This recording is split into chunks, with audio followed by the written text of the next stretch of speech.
Welcome back mga lods. Dito tayo sa Frankfurt, sa may highway lang malapit. Parking na tayo. 10 kilometers lang para bukas. Loading, aga tayo nakapag-waste ngayon. So dito tayo, punta tayo sa loob ng container at ay magbabaskin tayo. Alright, see you a bit. Alright, ayan, parada na tayo. Kanina alas 2 pa lang.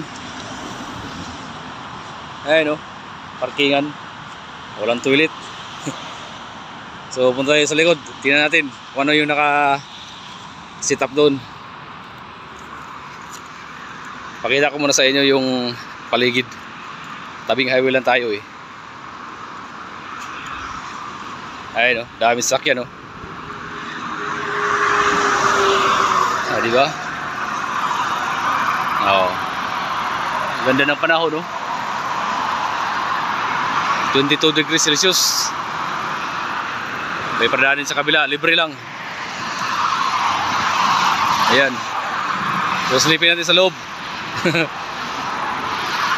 Ayun, no? Nakasit up na yan. Akyat tayo. Ayun, no? Ay. Rock on. O, diba? Ayan, gitara natin. Si Epiphone. 24,000 pesos. Galing sa Pilipinas yan. Dala ko dito. Ito yung Shure. SB8 ba ito? Nasa 100 euro mahigit. Dito ko na binili. Yung boss ko na EV85. Pabili ako sa pinsan ko. Si Albert Paigan, check out. Galing kang bansa sa pagkisa ng trabaho. So, nasa 10,000 yan. Ito mga nasa ano to, dito ko nabili rin.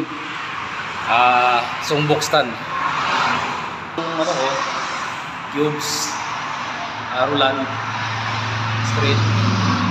Nasa 600 mahigit euro. Dito ko nabili. Ayan yung cellphone stand. Ayan. Wala pa 100 yan. Alright, so tara, let's go.